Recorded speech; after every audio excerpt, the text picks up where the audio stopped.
सितंबर 2023 की ये बात है। रात के लगभग 11 बजे के आसपास का वक्त रहा होगा। बात कर रहा हूँ उत्तर प्रदेश के आगरा का एक थाना लगता है बरहन। जैसे ही रात के 11 बजे एक व्यक्ति दीवार कूदा और दीवार कूदने के बाद एक घर के अंदर प्रवेश कर जाता है। उस घर के अंदर एक सुंदर सी लड़की रहती थी। उस व्यक्ति ने उस लड़की को बुरी नीयत से दबोच लिया। उसके साथ वो गंदा काम करना चाहता था। तभी उस लड़की ने जोर जोर से चीखना चिल्लाना शुरू कर दिया और लोगों से बचाने की अपील की। लोग दौड़ते हुए उस घर की तरफ आते हैं और घर आने के बाद उस लड़की को उस व्यक्ति से बचाते हैं। लेकिन वो अनजान व्यक्ति उस घर के अंदर क्या कर रहा था, तभी कुछ लोगों को गुस्सा आता है, उसे बाहर निकालते हैं। बाहर निकालने के बाद खंबे से बांधते हैं और नंगा करके उसको पीटना शुरू कर देते हैं। तभी कुछ लोगों ने पहचाना कि ये तो दरोगा जी हैं जो कि उत्तर प्रदेश पुलिस में इनकी तैनाती है। अब इतना पता चलते ही उसके बाद पब्लिक का तो गुस्सा और भड़क जाता है। अब नज़दीकी पुलिस स्टेशन को ये सूचना मिलती है। पुलिस आती है और उस भीड़ से उस दरोगा को किसी तरकीब से बचाती है। बचाने के बाद जब लड़की से कहानी पूछी जाती है तो पता चलता है कि वो काफ़ी दिन से उस लड़की का पीछा कर रहा था और उस लड़की का शारीरिक शोषण भी कर रहा था। और उसके बाद पुलिस ने उसके खिलाफ मुकदमा दर्ज किया, गिरफ्तार किया और गिरफ्तार करने के बाद जेल भेज दिया। दरअसल उत्तर प्रदेश की पुलिस की कई कहानियां मैंने आपको सुनाई है, मगर आज भी एक ऐसी कहानी सुनाने जा रहा हूं जिसको सुनने के बाद आपको यकीन नहीं होगा कि कोई व्यक्ति जिसको एक बड़ी जिम्मेदारी मिली हुई है, जो कि एक रक्षक के रूप में तैनात हो गया है, आखिरकार वो कैसे भक्षक हो सकता है।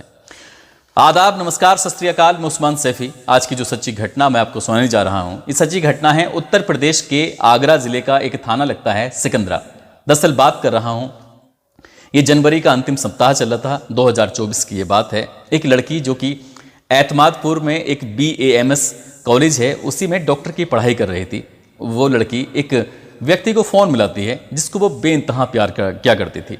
उस व्यक्ति को फ़ोन मिलाती है और वो कई दिन से उसका नंबर मिल नहीं रहा था और वो लगातार अपने ऑफिस से छुट्टी पर था। लड़की थोड़ा परेशान हो जाती है कि आखिरकार करूँ तो क्या करूँ, नंबर मिल नहीं रहा। जितनी बार भी ट्राई कर सकती थी उस लड़की ने, यानी कि उस डॉक्टर ने उतनी बार ट्राई किया और ट्राई करने के बाद आखिरकार नंबर लग जाता है। जैसे ही नंबर लगता है तो उधर से हेलो की आवाज़ आती है, लेकिन उधर से पुरुष नहीं बोल रहा था बल्कि कोई महिला बात कर रही थी। लड़की ने पूछा कि आप कौन बात कर रही हैं।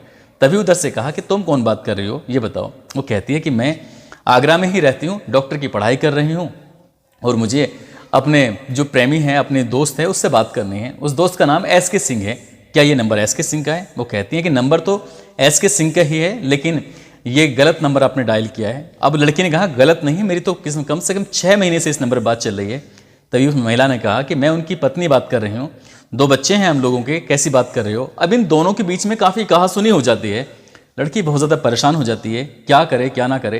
तभी इसी बीच में उस दरोगा का उसी नंबर से फ़ोन आता है कि क्या तुमने घर पर फ़ोन किया था, क्योंकि अब दरोगा के घर में भी भूचाल मच जाता है। दरअसल उस लड़की को डांटा गया, फटकारा गया। उसने कहा कि अब दोबारा फ़ोन मत करना। अब जब लड़की परेशान हो जाती है, कई लोगों से बातचीत करती है कि आखिरकार करूँ तो क्या करूँ, तभी वो लड़की पुलिस के पास जाती है और पुलिस के पास जाने के बाद अपनी कहानी बयां करती है। दरअसल लड़की कहती है कि वो एटा के रहने वाली है और एटा के बाद वहाँ से चलकर पहुँच जाती है आगरा के एतमादपुर में, जहाँ BAMS का कोर्स कराया जाता है, जिसे करने के बाद डॉक्टर बन जाते हैं। वो रहती थी रामबाग, एक चौराहा है, उस चौराहे के पास PG होता है, यानी कि पेइंग गेस्ट, जहाँ पर रहकर वो अपना रहती थी और वहाँ से फिर कॉलेज जाती थी पढ़ने के लिए। उसी चौराहे पर एक दरोगा की तैनाती थी। दरोगा देखने में अच्छा होता है, सुंदर होता है, और इस लड़की को देखकर दरोगा ने इससे बातचीत करने की कोशिश की। लड़की ने हालांकि शुरू में ना नुकर करने की कोशिश की। जब उसने कहा कि मैं उत्तर प्रदेश पुलिस में तैनात हूँ, ट्रैफिक में मेरी पोस्टिंग है, तभी उन दोनों के बीच में थोड़ी बातचीत का सिलसिला शुरू हो जाता है, नज़दीकियाँ बढ़ जाती हैं। अब वो PG में उस दरोगा का भी आना जाना शुरू हो जाता है, लेकिन बाकी लड़कियाँ भी उस PG में रहती थीं, तो उस लड़की को लगता है कि यहाँ रहना ठीक नहीं है। तभी दरोगा ने कहा कि हम दोनों की सुरक्षा के लिए यहाँ से हटकर हम कहीं और रहें तो कैसा रहेगा। उस लड़की ने कहा कि मुझे कोई ऐतराज़ नहीं है। लड़के ने अपनी ज़िंदगी के बारे में कुछ नहीं बताया था, सिर्फ इतना बताया था कि उत्तर प्रदेश पुलिस में उसकी ट्रैफिक सब इंस्पेक्टर के तौर पर तैनाती है और वो एक अकेला है और लड़की भी अकेली थी। तभी एक कमरा लिया जाता है, फ्लैट लिया जाता है। दोनों पति पत्नी की तरह साथ रह रहे थे, लगभग 6 महीने से दोनों साथ रह रहे थे और वो भी पति पत्नी की तरह। जब उस दरोगा का मन करता था उस लड़की के पास आता था और दोनों के बीच में दोस्ती प्यार, उसके बाद फिजिकल रिलेशन, ये सब कुछ चल रहा था। लड़की को भी बिल्कुल सामान्य लग रहा था। लेकिन एक बार जब उस लड़की ने उस व्यक्ति को, क्योंकि 21 दिन से वो लगातार अपने ऑफिस से गायब था, आ नहीं रहा था, तभी उस लड़की ने फ़ोन किया तो पता चलता है कि दरोगा जी तो शादीशुदा हैं, और उनको 2 बच्चे भी हैं। तब उस लड़की ने जाकर पुलिस में एफआईआर कराई और एफआईआर 29 जनवरी 2024 को एफआईआर दर्ज हो जाती है। उसके बाद जैसे ही अखबारों में, सोशल मीडिया में ये पता चलता है कि एक उत्तर प्रदेश पुलिस का सब इंस्पेक्टर एक डॉक्टर छात्रा के साथ लगातार कई महीने से शारीरिक शोषण कर रहा है, बलात्कार कर रहा है, तभी लोगों को एक घटना और याद आती है। आगरा का ही एक थाना लगता है बरहन, वहाँ की एक लड़की होती है, सुंदर सी लड़की थी। दरोगा जी उस लड़की को देखते थे, उसका पीछा किया करते थे, उस पर फप्तियाँ कसा करते थे। अखबार और रिपोर्टों की अगर माने तो उस दरोगा ने उस लड़की का कुछ इस कदर शोषण करना शुरू किया, उसका वो शारीरिक शोषण करते हुए कि उसके बलात्कार कर रहे थे। कह रहे थे कि अगर तुमने किसी को ये बात बताने की कोशिश की तो मैं तुम्हारे बाप को जेल भेज दूंगा। लड़की डर जाती है और सहमी हुई परेशान थी। सितंबर 2023 का ये वाकया है, रविवार का वो दिन था। उस दरोगा ने बेइंतहा शराब पी हुई थी, शराब के नशे में दीवार कूदता है, दीवार कूद कर घर में पहुंच जाता है। वहां जाने के बाद उस लड़की का बलात्कार करने की कोशिश कर रहा था। उस लड़की ने जोर जोर से चीखना चिल्लाना शुरू किया। अब जब उस लड़की ने चीखना चिल्लाना शुरू किया, उसके बाद आसपास के लोग आते हैं। उस दरोगा को वहां से खींचकर खंबे से बांधा जाता है, उसको नंगा करके बहुत बुरी तरह से पीट रहे थे। कुछ लोगों ने वीडियो बनाया और सोशल मीडिया पर वायरल कर दिया। वायरल करने के बाद तब लोगों को पता चलता है कि जिसको पीटा गया है दरअसल वो उत्तर प्रदेश पुलिस का सब इंस्पेक्टर है। अब ये बात पुलिस तक पहुंच जाती है।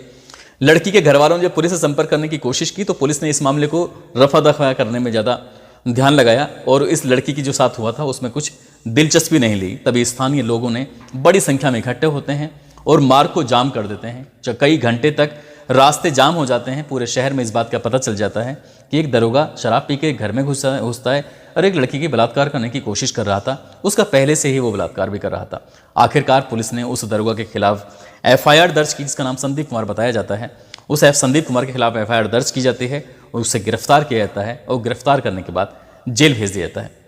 इस वाले मामले में जो लगातार एक मेडिकल छात्रा के साथ वो शारीरिक संबंध बना रहा था, जब उस लड़की ने विरोध किया तब जाकर दरोगा ने उसके साथ मारपीट की और उसके झूठ मूठ की ज़िंदगी से उसके साथ जी रहा था। लेकिन पुलिस ने उसके खिलाफ भी एफआईआर दर्ज की और पुलिस इस मामले की जांच पड़ताल में जुटी हुई है। अगर ये मामला कोर्ट जाता है तो जाहिर सी बात है कि दरोगा का बच पाना बहुत मुश्किल है। लेकिन दरोगा जब ये अपनी वर्दी पहनते हैं तब ये कसम खाते हैं कि हम रक्षा करेंगे आवाम की। और पता चला कि वो प्यार मोहब्बत की पीगे बढ़ाकर लड़कियों का पीछा कर रहे थे, उनके साथ शारीरिक संबंध बना रहे थे। वो भूल जाते हैं कि वो शादीशुदा भी था और शादीशुदा के साथ साथ उसको 2 बच्चे भी होते हैं। अलीगढ़ का रहने वाला वो दुर्गा बताया जाता है और वो मेडिकल की छात्रा जो होती है वो एटा की रहने वाली होती है। भविष्य में इसमें क्या कार्रवाई होगी क्या नहीं होगी इसे मैं ज़रूर अपडेट करने की कोशिश करूँगा। लेकिन जिस तरह से लगातार इस तरह की खबरें आ रही हैं पुलिस को लेकर वो वाकई बड़ी चिंताजनक है। दोस्तों, इस पूरे घटनाक्रम को सुनाने का उद्देश्य किसी को परेशान करना नहीं है, किसी का दिल दुखाना नहीं है, बल्कि आपको जागरूक करना है, आपको सचेत करना है।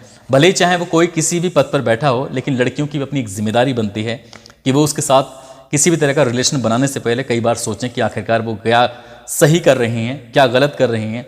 लड़कियां कई बार जो बहकावे होते हैं, कुछ ऐसे जाल बुने जाते हैं उन्हें अपनी तरफ आकर्षित करने के लिए, कई बार वो भावनाओं में इस तरह से बह जाती हैं और लंबे समय तक उनका शोषण होता रहता है। जब शोषण होता रहता है, जब वक्त बीत जाता है, तब जाकर उन्हें पता चलता है कि अच्छा क्या है बुरा क्या है। लेकिन तब तक उनकी ज़िंदगी में काफ़ी कुछ भूचाल आ जाता है।